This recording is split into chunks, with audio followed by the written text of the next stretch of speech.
Hi Sujit, welcome to DevFest Noida, and I hope you are having a great time. So Sujit, I have heard that you work in Google for AI agents and orchestrations and all those things. So I'll be asking you questions around all those things as well. Yeah. So one of the questions that came into my mind while I was going through your profile is that if you get one advice to designers entering AI product design today, what will it be? Yeah, I mean, my today's talk was actually based on the same thing. The main idea is how do you figure out how do you use AI for your teammate rather than thinking that it's a competitor which is there. So figure out a way where it can improvise your work speed, make it more productive, those kind of thing. Do not force fit. One of the challenge which I've seen in the market is force fitting. Yeah. So figure out where exactly it's really helpful. It's not that everybody is learning, that's why you have to learn it. Got it. If you need it, that's where you learn. Nice. So with that, I have a cross question as well, that AI tools can become incredibly persuasive as well, right? Like force fitting or persuasive, you can say that.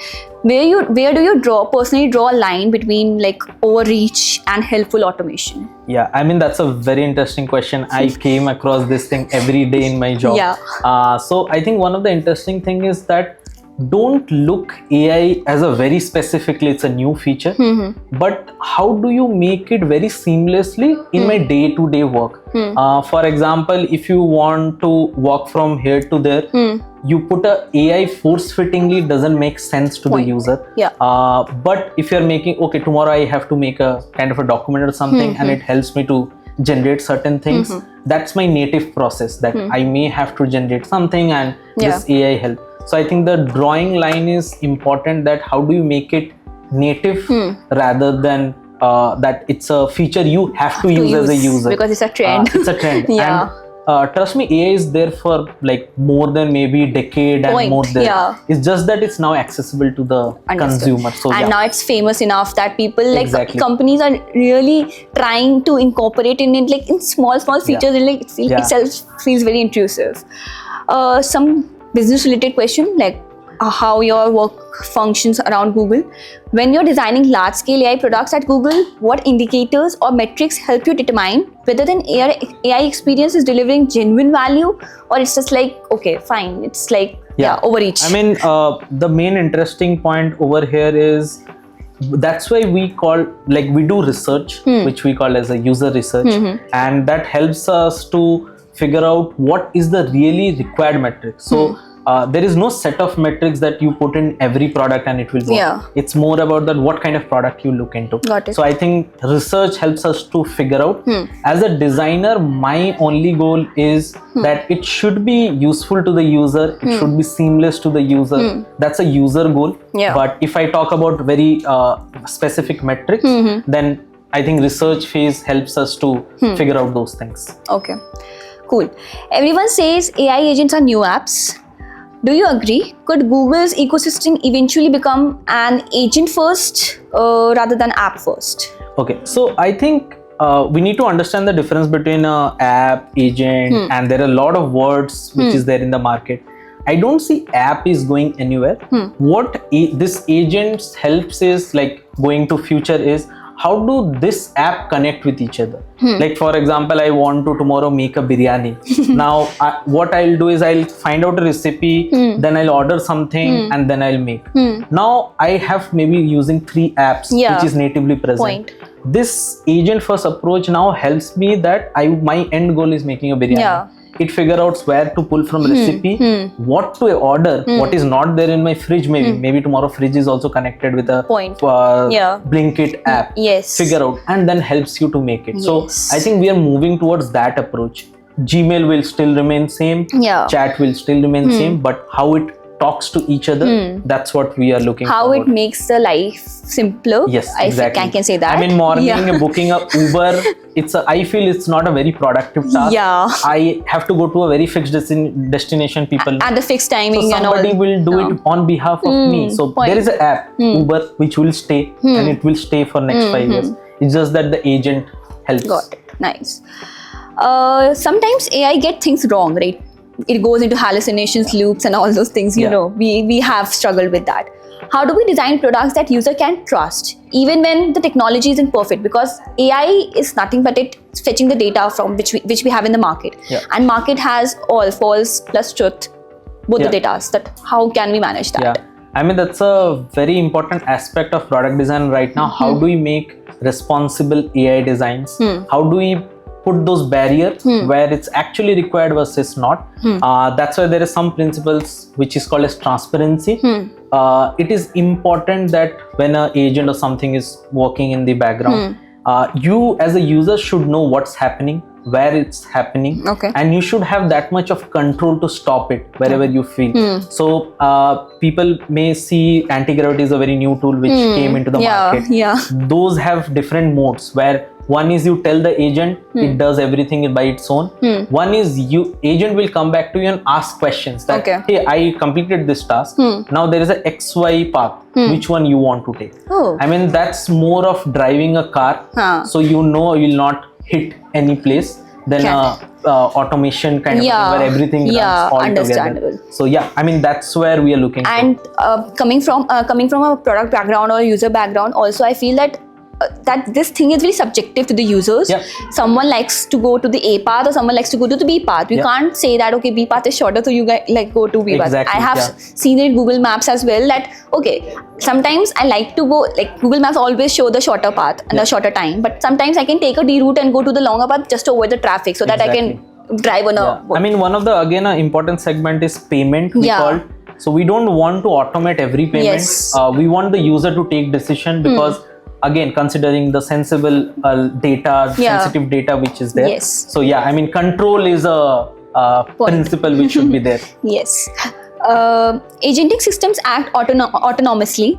If an AI agent makes a decision that negatively impacts the user, who is responsible? The designer, the PM, or the model? I mean, see, I think again, who everybody can blame everybody, that kind of a thing. I always say when you hit a car in the road, you don't call the company and tell there is an accident happened. That's why we're giving you the control to drive it. We're giving you a car. Now you drive it in a wrong way and hit it. You know who is responsible then. So I don't think everybody is responsible that term. So from a responsibility point of view, I think again at a company level, at a product level, at a designer level, PM level, we need to ensure trust, safety at our first priority, so that it should not take a very self-independent decision which we don't want. So I mean that's how it needs to be looked into. So everybody is being blamed, everybody is responsible to use it. Got it. The next question I would like to ask is, what's the most overrated AI trend right now and the most underrated one? As we see the trends that come as Ghibli trend and all these trends that become so overrated, and there might be like some heroes that are wearing the capes and we don't know. So what are that? I mean right now what I see is vibe coding is a very big thing in the market. What I see is it should be very normalized. It's not that it's a very new factor which came into the market or a tool. It was present for a long time. How do you use it? That's something on you. It's not that vibe coding will completely. So I heard a lot of topic about vibe coding will remove a designer or a developer. It's not going to happen. It helps you to achieve certain tasks in a very faster way, or maybe with a less number of resources. So that hype needs to be reduced. What hype needs to come up is the usage of AI. People call AI, I called it as a feature. As a user, I don't need to do that. AI is doing this task for me. It needs to be so seamless that okay, I wanted to book a car, I said, and the car is coming, the booking is happened. AI is working, agent is working, entire orchestration is working. As an end user, sometimes I don't care. That's the thing. So we need to start seeing AI as a basic capability. Now the advancement in the technology, that's how we need to come with this trend. I feel also that in my organization or in any of the organization I have been into for the talks or something, people are so fanatic about vibe coding that they like, you see the sessions and all in the LinkedIn and all, people are like, learn vibe coding, get mentorship on vibe coding, and I feel that okay, it's good, but how well it can produce a product or how well it can build a product from scratch, because it requires human touch to it. So I feel that I feel that's kind of overrated. but we do have a session on that as well. Yeah, cool. Next question. We see companies launching AI features for the hype, just for the hype. As for a designer, how do you differentiate between a real AI use case versus a vanity feature? Yeah, I mean, the main difference what I see is how does it solve my problem? Previously, I was doing a task, 10 tasks. Now I'm reducing it to 5. So what's important right now is I'm focusing more on the 5 important tasks. How do I break the monotony in my regular work? I was talking about again vibe coding, which we talked. But that helped me to figure out there was a manual task which was taking me such a long time that as a designer I was burning out maybe. So I said, okay, let's do a vibe coding, and that's where basically AI helped me to completely remove it. And now I focus on more into productive or important tasks or what's interesting for me to, and where basically a human intelligence is needed. That's emotional intelligence, which is still AI do not have. That's where I think. So as you talk about emotional intelligence, so what do you think that how as the world is growing and how fast we are moving in the tech and all those things, is it possible that we can inculcate the emotional intelligence in the AI? Or I mean, there are a lot of research and work is going on towards the same thing. We may achieve, but I don't see it coming up in the next maybe 2 years or something, which is that even if it comes come into the market, I think the data comes from us only, which is there. It's more about the grounding data. So AI took almost like 15-20 years to come as a commercial product because it was collecting data to get trained, that kind of a thing. So if I start emotional intelligence right now, maybe it will take another 20 years to learn, or maybe half, that kind of a thing. But I don't see it can do perfectly everything which is there, because then the decision can be biased on AI is taking decision on behalf of AI. So it's taking its own decision, that kind of thing. So that's why we need a barrier, and which is human, to figure out what's the line, what is correct, what is wrong ethically. I mean, that's what is coming. Point. That's what we try to cover in ethics of AI. That how to use AI within the limit, and how to not give your data, like your personal data. Of course, everyone is tracking our personal data, but not to overdo it so that everything is in a good hygiene manner, healthy relationship with AI. So next question, or probably last question as well. As AI predicts our intent better, are we moving towards a no UI future? If the interface disappears, what is left for us for design? Let's say you said I just said call for Uber and it came. Right? So how are you imagining that? I mean, if you see in that way, there will be Uber present. That means there is an interface present. What we are moving towards is more called as generative UI interface, which is like right now you don't sit and design each and every element. It does it on the fly, which is coming. No UI, I don't know. Again, when we're talking about that, I talk to AI and say that's also kind of a UI. It's a voice design, which and there are a lot of designers working on it, which is there. So I don't think there is a no UI. If you don't see anything, then how do you work? That's my concept. But we are definitely moving towards a generative UI. So there will be less effort in building those blocks rather than more into a holistic product. Kind of a place where you put your more effort into. Okay, one question regarding that voice UI feature that you said. We do have these kind of voice assistant with us at homes, like Alexa, Siri, Google Home, all these things. I do have Google Home, but I'm mostly because of course we do have the knowledge about it. So we mostly when I'm at home, I turn off its mic or something like that, so that it doesn't extract my data, personal data.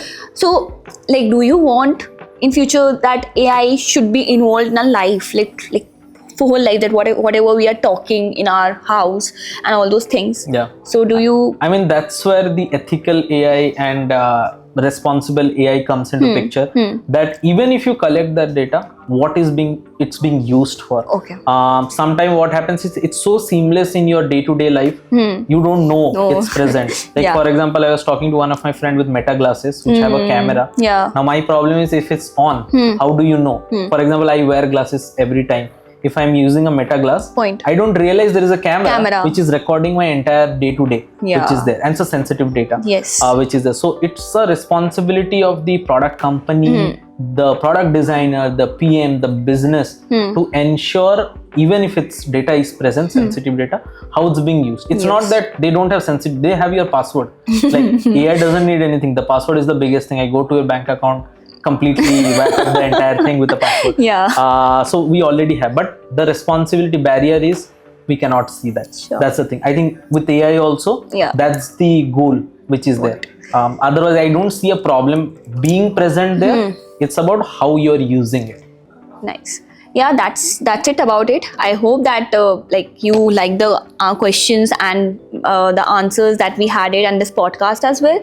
The last advice that you can give from your end, any advice regarding a UX designer, product designer to our audience, and from a perspective that you are working in such a big company. So I mean, one of the thing is focus into the skill set you are learning.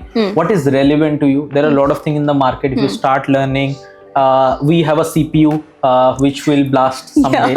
So it's good that you start learning which is relevant to your line and makes sense and like going forward. So that's something which is there. Don't focus on I have to go to this company, get the job. There are hundred of factors to get a job, so it's not that you are not talented because of which you are not getting. So I mean, focus more into what's relevant, what's important, which is there. So I mean, that's the advice. So thank you so much, and I hope you will like this session and you will like this talk with Sujit, and Sujit will be us for the whole day as well. Thank you, Sujit.